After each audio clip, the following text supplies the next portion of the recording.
Despite the season of heavy rainfall, Allied armies gather for new thrusts against further Japanese penetration in Burma.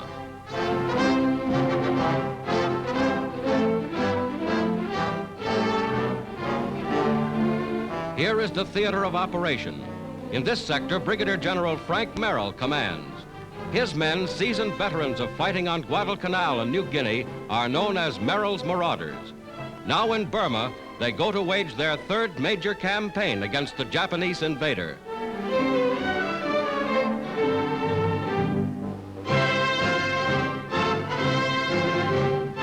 Here, Merrill's men are in camp. Here, thousands of miles from their homes in America, they carry on in a strange country, prepare for action against a foe they twice have met and defeated.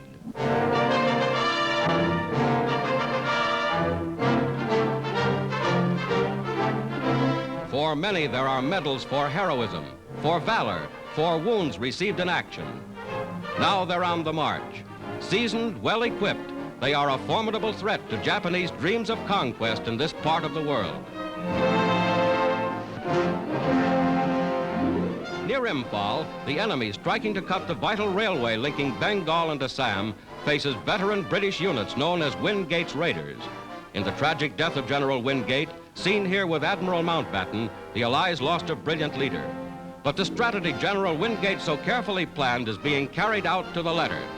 Here the Japs face the forces of General Stilwell. There below is the Lado Road, designed to bypass Jap positions on the lower Burma Road and open a new supply route to China. Using equipment flown in by planes, they are carving airfields from the jungles. American-trained Chinese troops of Stilwell's command push on with but one determination, to drive back into China and liberate their homeland. So far have they penetrated, supplies are flown to them by air. Flying freight cars maintaining an aerial supply line in skies no longer dominated by the Japs.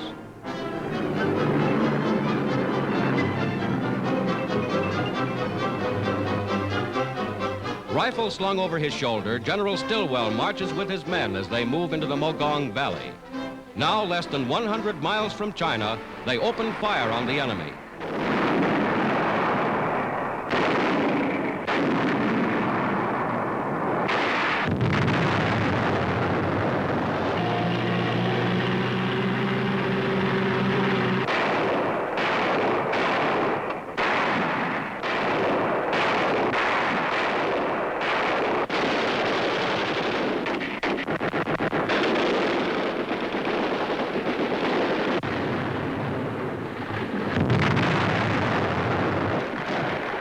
Killing and cutting off large forces of Japanese in Burma's interior, the combined Allied armies in Southeast Asia are striking back. Tanks playing an important role as United Nations forces drive forward to the aid of embattled China.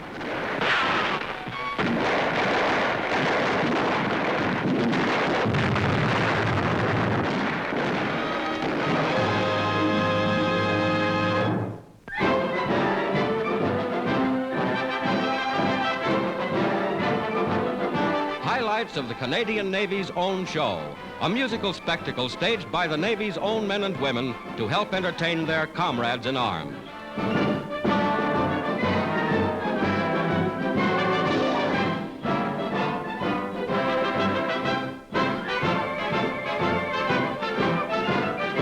The uniformed audience is most appreciative, particularly when their own sailorettes take the spotlight.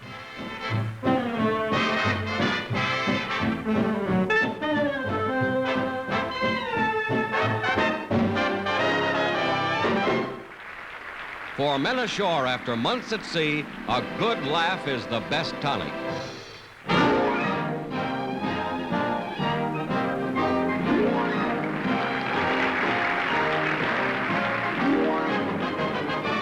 Patriotic finale, a salute to the Union Jack and to the flags of the United Nations.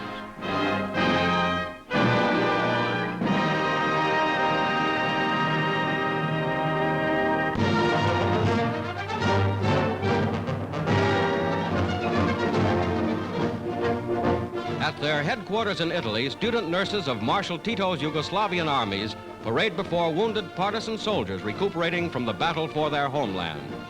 In their struggle against the Nazis, these Yugoslav patriots have won some of the most amazing victories of the war. This 13-year-old youngster, wounded in action, carried messages between Tito's armies. Typical of their fighting spirit, these unconquered people board ship to return to liberated areas of Yugoslavia and take up the fight for their country. This group goes to relieve brave Montenegrins, also members of Tito's army, who have been sent here for rest.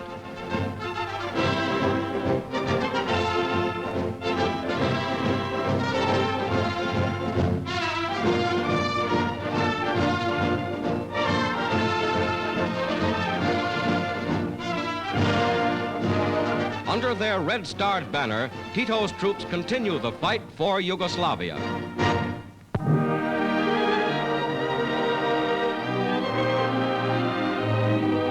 Into a central collecting station in Naples pours a continuous stream of Italian civilian refugees from combat areas, unfortunate victims of Nazi aggression.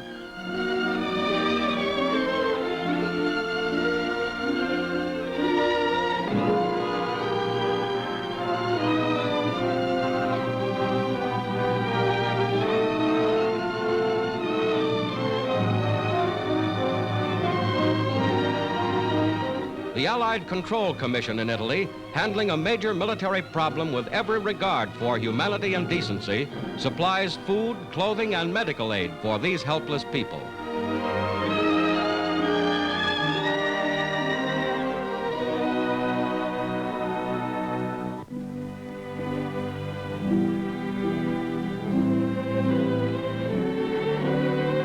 Warm clothing and wholesome food.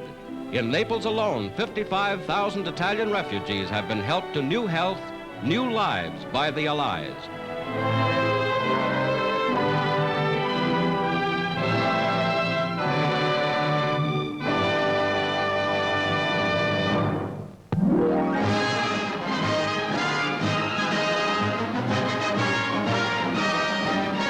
In North America, railroad marshaling yards at an eastern port reveal freight cars loaded with thousands of tons of war materiel awaiting shipment to Allied invasion forces. An impressive glimpse of something of the huge resources behind the powerful armies of the United Nations.